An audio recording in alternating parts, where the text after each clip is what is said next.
l'Assemblée nationale de la République de Gambie, Monsieur le Président de l'Assemblée nationale de la République islamique de Mauritanie, Monsieur le Vice-président de la Chambre des représentants du Royaume du Maroc, Messieurs les anciens présidents de l'Assemblée nationale, Monsieur le ministre du Travail, de l'Emploi et des Relations avec les institutions, chers collègues, honorables députés, distingués invités, je voudrais, à l'entame de mes propos, souhaiter la chaleureuse bienvenue au président des Assemblées nationales de la Gambie et de la Mauritanie et au vice-président de la Chambre des représentants du Royaume du Maroc. Nous voudrons également remercier Monsieur le Président de l'Assemblée nationale du Sénégal pour nous avoir permis de nous exprimer en cette circonstance solennelle de clôture de la session ordinaire unique 2024-2025. Il me plaît de magnifier ce acte de rupture qu'est cette organisation de cette cérémonie de clôture, puisque traditionnellement, nous clôturions la session lors du débat d'orientation budgétaire avec souvent un discours du représentant du gouvernement, le ministre chargé des relations avec les institutions, et avec le discours du président de l'Assemblée nationale du Sénégal. L'organisation spéciale d'une cérémonie de clôture cette année témoigne de la volonté de rupture et de transparence du président de l'Assemblée nationale du Sénégal, ainsi que de tous les députés ici présents à travers les différents groupes parlementaires et les non-inscrits. Puisque nous devions toujours nous rappeler que nous avons été mandatés par le peuple sénégalais. Et ce peuple attend que nous lui rendions compte régulièrement de ce mandat. Et je pense que c'est la démarche depuis l'installation de l'Assemblée nationale du président Malick Ndiaye. Ouvrir l'Assemblée nationale aux citoyens, ouvrir l'Assemblée nationale au peuple sénégalais, ouvrir également l'Assemblée nationale à nos amis, notamment du continent africain, nos amis gambiens, nos frères et sœurs mauritaniens, nos frères et sœurs marocains ici présents et nos frères et sœurs de toute la CEDEAO ici représentés également. À la clôture, à la fin de cette session ordinaire unique, nous pouvons tirer un bilan satisfaisant, puisque l'Assemblée nationale, comme vous le savez, a 3 compétences constitutionnelles. Voter la loi, contrôler l'action du gouvernement, évaluer les politiques publiques. En ce qui concerne la procédure législative, nous avons abattu un intense travail d'élaboration, d'instruction et d'adoption des lois, que ce soit les lois de finances, que ce soit des lois ordinaires, que ce soit des lois organiques ou des lois constitutionnelles, durant cette session ordinaire unique.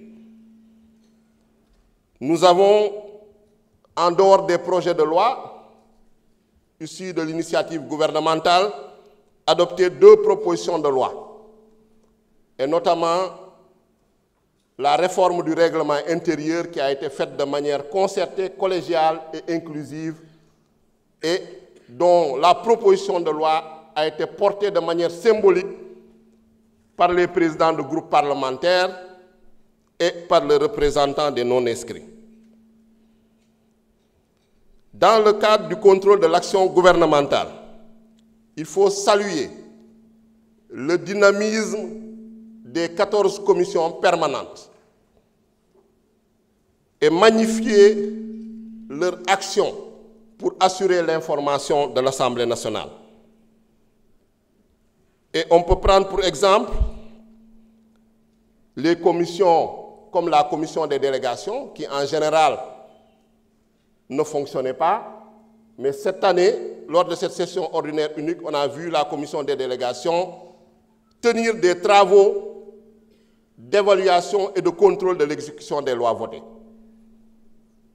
En ce qui concerne la commission contrôle et comptabilité, elle a eu à faire des travaux importants, notamment pour adopter le rapport financier trimestriel de l'Assemblée nationale, ce qui est également une première.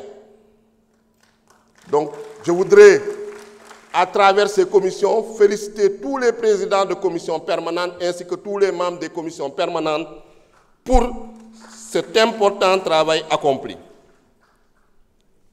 En ce qui concerne l'évaluation des politiques publiques, qui est notre troisième compétence constitutionnelle, nous pouvons noter à notre actif l'élaboration du guide méthodologique de l'Assemblée nationale du Sénégal pour l'évaluation des politiques publiques.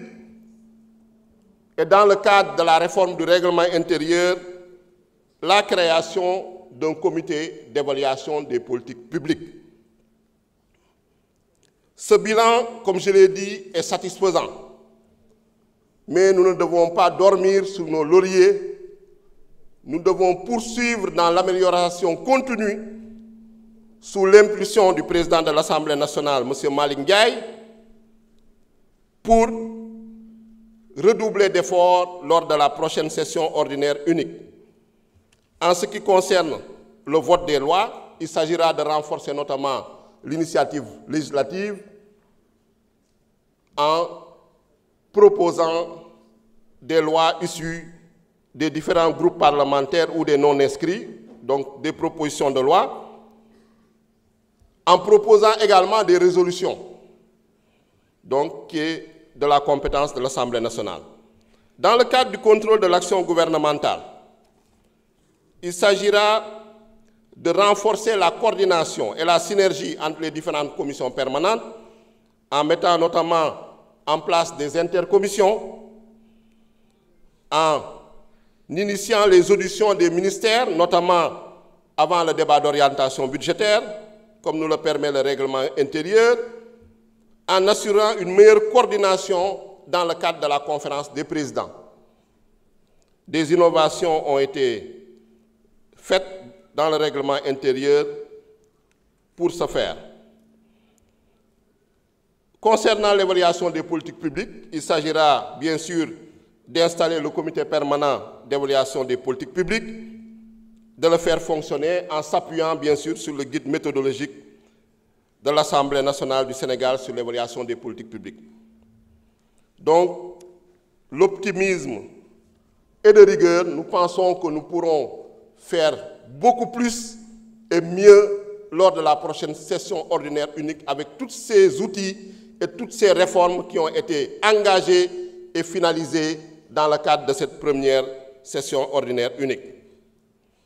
Avant de terminer, je voudrais remercier les députés du groupe parlementaire de la majorité PASTEF, les Patriotes.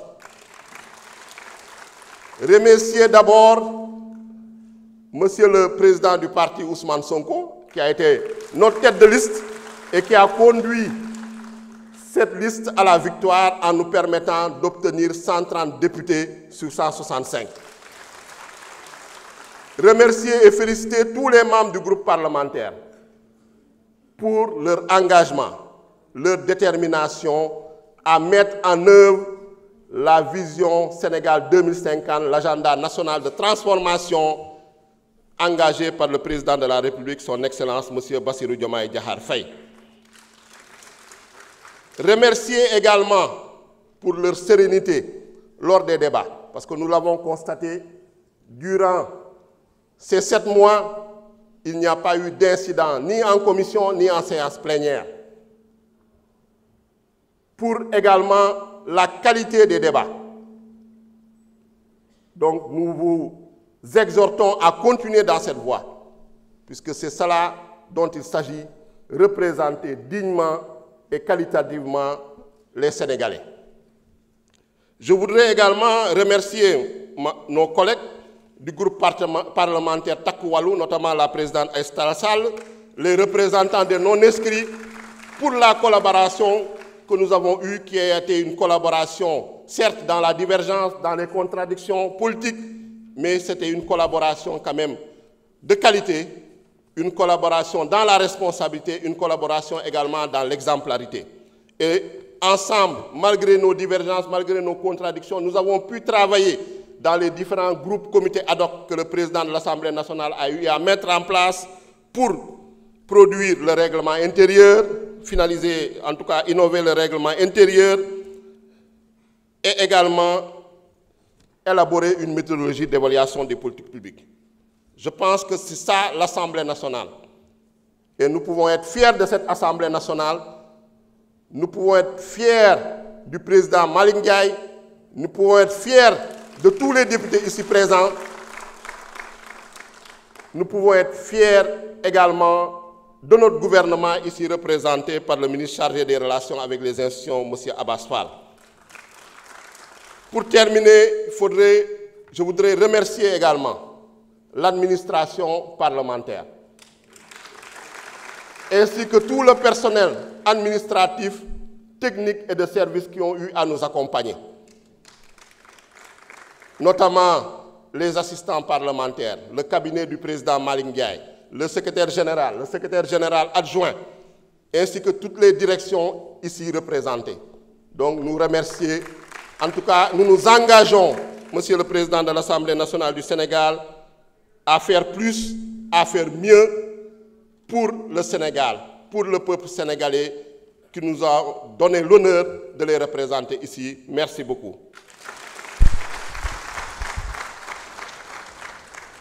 Merci beaucoup, cher collègue Mohamed Aïb Salim Teffé. Maintenant, nous allons écouter le discours du 166e député, Monsieur le ministre du Travail, de l'Emploi et des Relations avec les institutions, Monsieur Abbas Fall.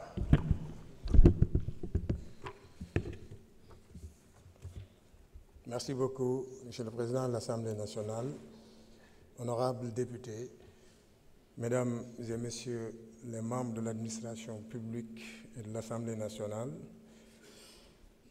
Messieurs les anciens présidents de l'Assemblée nationale du Sénégal, Monsieur le Président de l'Assemblée nationale de la Gambie, Monsieur le Président de l'Assemblée nationale de la Mauritanie, Monsieur le représentant du Président de la Chambre des représentants du Royaume du Maroc, Mesdames et Messieurs les journalistes, très chers compatriotes, distingués invités.